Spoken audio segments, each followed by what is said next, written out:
Era el verano de 2019, y mi amigo y yo, ambos de 13 años en ese momento, estábamos asistiendo a un campamento que enfatizaba el habla pública y la recopilación de opiniones de la comunidad. Una de nuestras tareas era realizar encuestas en varios lugares, y nuestra última parada del día fue en Walmart. El sol se estaba poniendo, el cielo pintado con rayas naranjas y moradas, arrojando un resplandor espeluznante sobre todo. Conocimos a un hombre, mayor, tal vez en sus 40 años, que parecía completamente inofensivo. Estaba ansioso por charlar con nosotros después de responder nuestras preguntas. Nos preguntó nuestros nombres y sobre nosotros, sus ojos agudos, un poco demasiado interesados en cada detalle. Éramos ingenuos, ajenos al peligro de los extraños, y compartimos gustosamente. No parecía extraño, solo curioso. Pero cuando llegamos a casa esa noche, todo cambió. Una cuenta llamada Ed-Patsice apareció en nuestras solicitudes de amistad en Facebook. Le había dado me gusta a fotos viejas,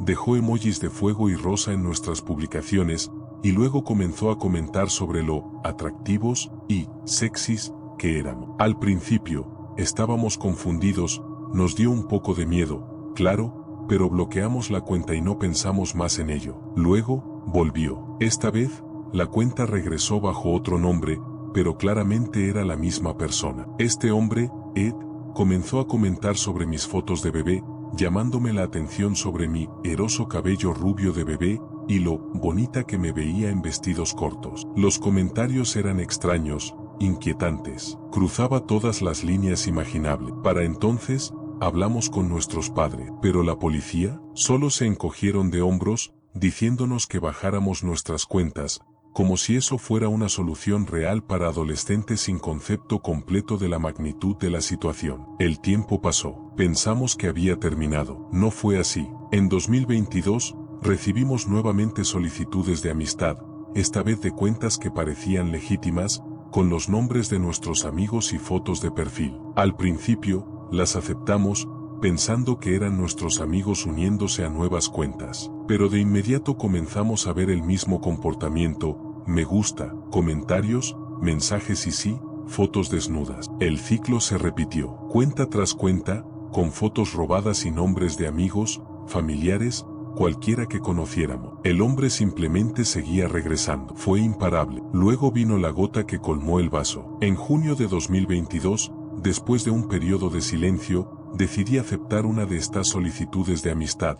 Era de alguien que conocíamos, alguien en quien confiábamos. Al principio, no había comentarios raros, ni mensajes inapropiados. Parecía seguro, parecía normal, pero las cosas se volvieron extrañas. Publiqué una foto de mi amigo y yo en el parque, y no pasaron ni 5 minutos cuando un camión blanco estacionó inquietantemente cerca de mi coche, sus faros brillando directamente en mis ojos. Mi amigo y yo nos quedamos en los columpios, tratando de sacudir la ansiedad que nos invadía, pero no podíamos ignorar cómo el camión se quedó allí, inmóvil. El motor estaba apagado, los faros seguían ardiendo en nosotros como un reflector. Por lo que pareció una eternidad, permanecimos allí, caminando por el parque en un estado de medio pánico. Cuando el camión finalmente se fue, saltamos a mi coche y nos fuimos rápidamente, pero la inquietud permaneció con nosotros. Pasaron los días, y cada vez que publicaba sobre ir a la tienda, el mismo camión blanco aparecía,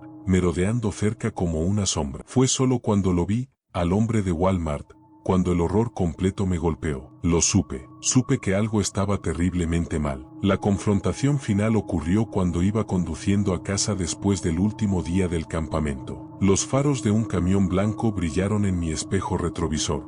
Luego empezaron a seguirme por caminos sinuosos. Al principio, no pensé en nada, pero luego comenzaron a pegarse a mi coche, tocando la bocina, zigzagueando peligrosamente cerca. No solo me seguían, me estaban persiguiendo. Conduje más rápido, mi corazón retumbando en mi pecho, y tomé un giro brusco en una calle estrecha. El camión seguía detrás de mí, tratando de obligarme a salirme de la carretera. El pánico se apoderó de mí mientras me desviaba al jardín de alguien, casi estrellando el coche. Solo cuando llegué a una intersección concurrida pude perderlo. No terminó ahí. Esa noche, mi amiga Ann, que había estado conduciendo con su bebé, tuvo una experiencia casi idéntica. Cuando paró en una gasolinera, el camión blanco entró detrás de ella, la bloqueó y el hombre de Walmart, con los ojos vacíos, depredadores, estaba allí de nuevo. Si los hermanos de Ann no hubieran estado afuera, no creo que hubiera salido de allí. Más tarde, se descubrió que el hombre con el que habíamos estado lidiando tenía cómplices. Había estado acechando y acosando a otras personas en la zona. El camión, el coche rojo, el mismo hombre con su sonrisa enferma,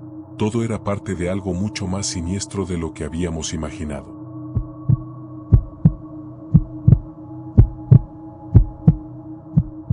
Hace unos años, vivía en el segundo piso de un edificio de apartamentos que había visto mejores días. La pintura despegada y las luces del pasillo que parpadeaban solo añadían a la sensación de inquietud que parecía colgar en el aire como una espesa niebla. Una noche, estaba viendo una serie, el suave zumbido del televisor mezclándose con el golpeteo rítmico de la lluvia en las ventanas. Dejé las cortinas ligeramente abiertas, pensando que nadie podría ver dentro. Pero alrededor de la 1 de la madrugada, una sensación, algo primitivo, algo desgarrador, me sacó de mi zona de confort. Pausé la serie, mirando hacia la ventana. Y ahí fue cuando lo vi. Un rostro de hombre, mirándome a través del cristal. Sus ojos estaban grandes, demasiado grandes, sin parpadear. Era como si estuviera esperando algo, como si supiera que lo estaba observando, y quería que yo supiera que él también me estaba mirando. Me quedé congelado, la sangre corriéndome fría en las venas. Luego, en un parpadeo, desapareció. A la mañana siguiente,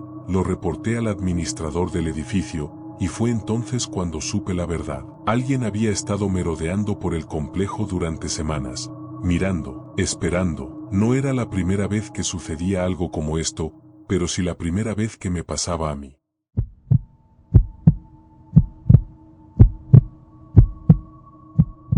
Tenía 8, tal vez 9 años cuando ocurrió. Mis padres salieron por la noche, y mi hermana mayor, que estaba a cargo de cuidarme, tuvo que lidiar con el caos de una casa que quedaba bajo su responsabilidad. Estábamos acostumbrados a esto, nuestros padres salían con frecuencia, y mi hermana era más que capaz de manejar las cosas. Pero esta vez fue diferente. No lo sabía en ese momento, pero mis padres habían advertido a mi hermana sobre la abuela, la madre de mi papá. Siempre había sido un poco impredecible. El tipo de mujer que podía cambiar de dulce como el azúcar a fría como el hielo en un instante. Pero esa noche, estábamos a punto de vivir algo más oscuro. Alrededor de las 10 de la noche, escuchamos un golpe en la puerta. Mi hermana, siempre vigilante, nos hizo callar y nos indicó que permaneciera quietos, pero no dejó de sonar. La voz de la abuela, suave al principio, luego más fuerte, más exigente: «Robbie, sé que estás ahí, abre la puerta». Nos acurrucamos en el pasillo, demasiado asustados para movernos, mientras sus puños golpeaban la puerta, resonando por toda la casa. El sonido era implacable. Luego, hubo un silencio repentino. Pensé que tal vez todo había terminado. Estaba equivocado. El siguiente sonido fue el horrible y estridente grito de su voz, como el de un Banshee, haciendo temblar la casa hasta sus cimientos. Estaba afuera, golpeando todas las ventanas, tratando de entrar. Podía escuchar la furia en sus palabras, palabras que no entendía en ese momento pero que sentía en mis huesos. Esta no era una mujer, era algo más. Luego, la voz cambió, se suavizó, se dulcificó, y de repente, trataba de convencernos de que abriéramos la puerta. Prometió dulces, prometió que todo estaría bien, pero el cambio en su voz me hizo estremecer. Ya no sabía qué era. Cuando pensé que había terminado, cuando pensé que podríamos relajarnos, escuché el sonido más fuerte y horrible de rasguños en la ventana de mi habitación. Vi su silueta en la luz de la luna, su rostro distorsionado de una manera que no debería ser posible. Era como si ella fuera otra cosa, algo no completamente humana. Al día siguiente, ella se fue, muerta por una infección que llegó rápidamente e inesperadamente. Pero para mí, nunca se fue realmente. Aún la escucho a veces, en los rincones de mi mente.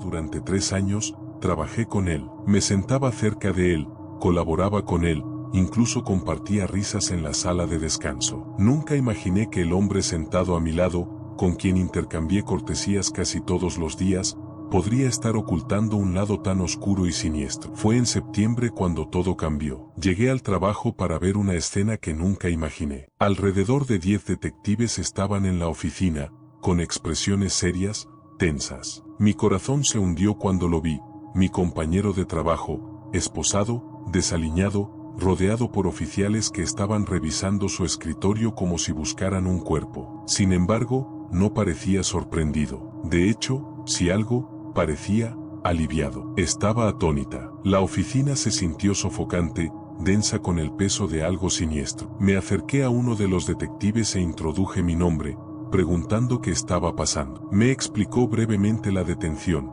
aunque tuvo cuidado de no dar demasiados detalles, solo diciendo que mi compañero había estado involucrado en algo terrible, algo perturbador. No insistí más, tuve la sensación de que no me iba a gustar lo que iba a aprender. Durante las siguientes 3 horas, observé en silencio cómo desmontaban su espacio de trabajo, tomando fotos de evidencia, tomando notas y revisando sus pertenencias. La tensión era insoportable. Los detectives me llamaron varias veces, preguntándome sobre mi relación con él. ¿Alguna vez dijo algo extraño? ¿Era inapropiado? Les dije que me dio una sensación inquietante, que siempre tuve esa corazonada de que algo no estaba bien con él. Incluso les conté algo que no había pensado mucho antes de ese momento. Le había dicho a mi esposo, más de una vez, que si alguna vez desapareciera, mi compañero sería la primera persona que sospecharía. No sabía por qué sentía eso, no sabía cuán profundo era ese sentimiento, hasta ese mismo momento cuando me di cuenta de lo cerca que había estado de convertirme en víctima de algo horrible. Me dijeron que habían servido una orden de registro en su casa,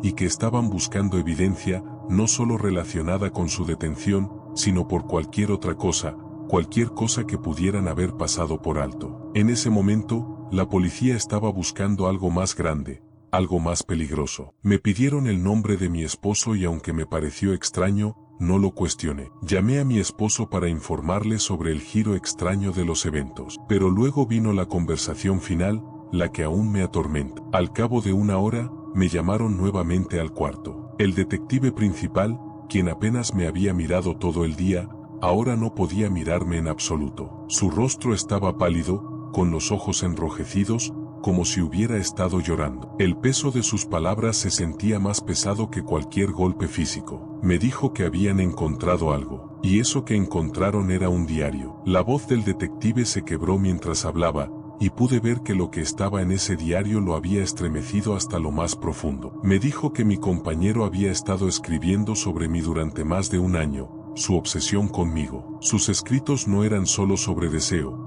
eran sobre algo mucho más oscuro. Él tenía un plan retorcido y horrible, que involucraba a mí, a mi esposo, y el resultado final de mi muerte. En su diario, mi compañero había escrito sobre querer estar conmigo, pero su problema era que yo estaba casada. Entonces, su plan retorcido nació. Iba a incriminar a mi esposo por engañarme, destruir nuestras vidas y finalmente, una vez yo estuviera rota y vulnerable, me mataría. El detective no pudo ni siquiera entrar en detalles sobre los horrores que llenaban esas páginas. Su voz temblaba de emoción, y pude ver que lo que había leído en ese diario era más vil que cualquier cosa que hubiera encontrado antes. No solo el plan en sí le perturbaba, sino la repulsiva, meticulosa manera en que mi compañero había planeado cada paso. El detective estaba llorando, un hombre adulto llevado a las lágrimas por el peso de lo que había descubierto. Y luego, con voz temblorosa, me dijo que me asegurara de estar segura. No estaba seguro de si mi compañero sería procesado ese día o no,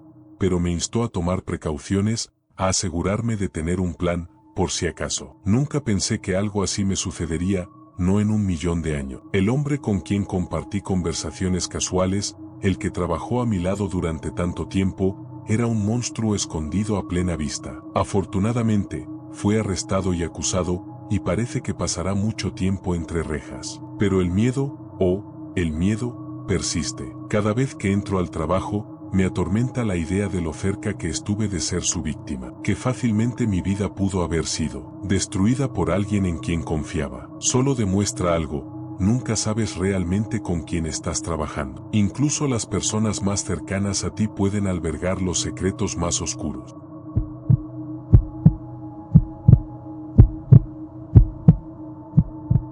Era una típica noche de verano en Florida, y mi mejor amiga y yo, ambas de unos 7 u 8 años, estábamos teniendo una de nuestras innumerables noches de pijamada. Habíamos sido inseparables desde el jardín de infantes, jugando con muñecas, viendo películas y riendo hasta quedarnos sin aliento. Pero esa noche, algo fue diferente. Eran alrededor de las 9 o 10 de la noche cuando me subí a la litera superior, encendí el ventilador y le pedí a mi mamá que bajara el aire acondicionado. La casa era vieja, de esas que crujen y se quejan, y el dueño nunca se molestaba en arreglar nada. Tan pronto como me acosté, algo no se sentía bien, pero lo dejé pasar. El ventilador de repente se apagó, y también lo hizo el aire acondicionado. Supuse que se había ido la luz y no pensé más en ello. Aproximadamente 20 minutos después, mi cuerpo estaba empapado en sudor. El calor era insoportable, el aire espeso y sofocante. Susurré el nombre de mi amiga, sin saber si seguía despierta. No puedo dormir, pero no es por el calor, respondió suavemente. Confusa, le pregunté, entonces, ¿qué es? Ella dudó un momento antes de decir, es el hombre en la esquina. Una ola de terror helado me envolvió. Me quedé congelada, mi corazón latiendo con fuerza en mi pecho. Lentamente, giré la cabeza para mirarla, luego con cautela me volteé hacia la esquina de la habitación. Al principio, no vi nada. La oscuridad en la esquina parecía espesa, casi viva, pero no había señales de una persona. Exhalé aliviada, diciéndome a mí misma que mi amiga solo estaba asustada. Fue entonces cuando lo vi. Una figura alta y oscura estaba en la esquina, mirándonos, inmóvil. Mi respiración se detuvo, y tomé la mano de mi amiga, apretándola con tanta fuerza que pensé que podría romperla. El hombre no tenía rasgos, solo una silueta negra, como si estuviera hecho de sombras. El aire a nuestro alrededor se volvió más frío, sofocante. Susurré con urgencia, tenemos que llamar a mi mamá, pero no nos movimos. Estábamos paralizadas, mirando esa figura que parecía crecer más grande con cada segundo. Luego, lo sentí, el inconfundible sonido de alguien subiendo por la escalera, lentamente y de manera deliberada. Mis mantas se movieron como si alguien estuviera arrastrándose hacia nosotras. Podía sentir el peso de la presencia, presionando sobre mí como una carga física. Los ojos de mi amiga estaban muy abiertos por el miedo, y supe que ella también lo veía. Susurré frenéticamente, grita cuando te toque el dedo. Con las manos temblorosas, extendí mi mano, tocando su dedo suavemente. Y luego, en un abrir y cerrar de ojos, gritamos, gritos fuertes y desesperados que llenaron la habitación. Mi mamá irrumpió en la habitación, su rostro pálido de miedo, encendió la luz mientras llorábamos, abrazándonos. El hombre había desaparecido, como si nunca hubiera estado allí. Mi mamá revisó las puertas y ventanas. Todo estaba cerrado, intacto. No dormimos esa noche. Nos quedamos en el sofá, viendo películas de Barbie, nuestros cuerpos todavía temblando por lo que habíamos visto. No sé qué era, quién era, pero nunca olvidaré la sensación, el escalofrío de la muerte misma flotando a pocos centímetros de mi cara.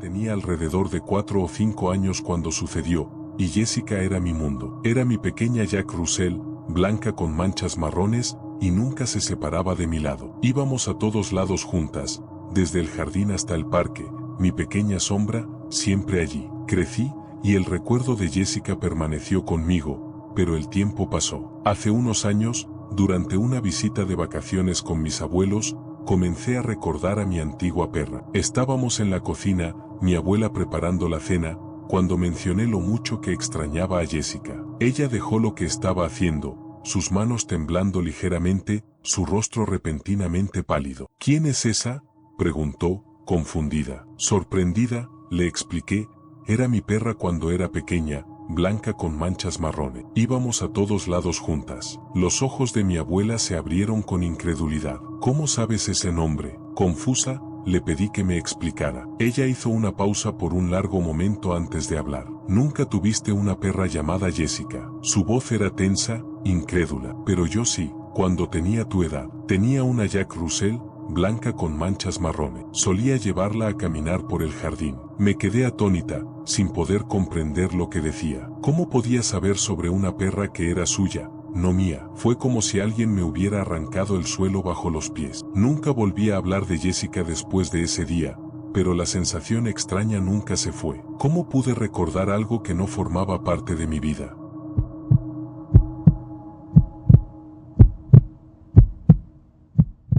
Fue hace solo unos días cuando tuve una experiencia que me ha perseguido desde entonces. Estaba cuidando a los perros de mi novio, en una zona semi-remota cerca de la carretera, rodeada de casas bien cuidadas y otras abandonadas. El tipo de vecindario que parece seguro, pero nunca te sientes del todo tranquilo. Genesee, el enorme mestizo de bulldog americano de 115 libras de mi novio, era muy protector conmigo, siempre. Lottie, mi mezcla de caniche de 57 libras, era dulce, pero mucho menos imponente. Solía pasear primero a Lottie, y luego sacaba a Genesee más tarde. Esa noche, decidí sacar a Genesee después de Lottie, sintiéndome más segura con él mientras la noche se oscurecía. Estaba paseando a Lottie cuando lo sentí, una sensación punzante en la parte posterior de mi cuello. Me giré para mirar, y a unos 30 pies detrás de mí, había un hombre alto parado junto a una casa deteriorada. Llevaba una capucha, lo que me pareció raro ya que la temperatura estaba por encima de los 80 grados,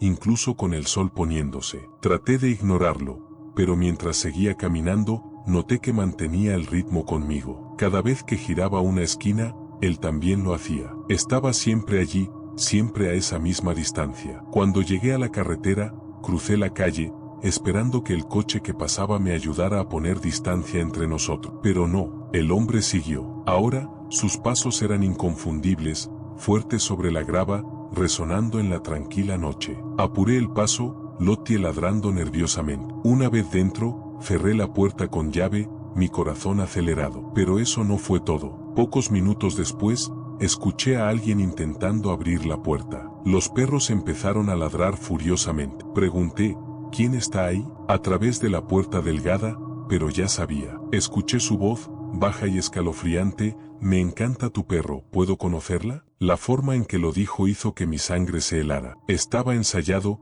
como si lo hubiera dicho 1.000.000 de veces antes. Intentó abrir el pomo de nuevo, presionando contra la puerta, como si intentara entrar. Agarré el collar de Genesee, manteniéndolo cerca. Mi corazón latía con fuerza mientras escuchaba al hombre otra vez. Me encanta tu perro, ¿puedo conocerla? En ese momento, Genesee gruñó, con los dientes al descubierto, y supe que tenía que actuar rápido. Con una oleada de adrenalina, abrí la puerta lo suficiente para dejar salir a Genesee. El hombre no sabía lo que lo golpeaba. Genesee se lanzó hacia él, empujándolo hacia atrás, y el hombre maldijo mientras tropezaba, luego giraba y huía en la oscuridad. Cerré la puerta rápidamente, temblando, y llamé a la policía. No hicieron mucho, solo tomaron mi declaración, pero estaba agradecida por Genesee. Él nos había protegido cuando yo no pude. Me aseguré de comprarle el hueso más grande que pude encontrar al día siguiente, agradecida más allá de las palabras.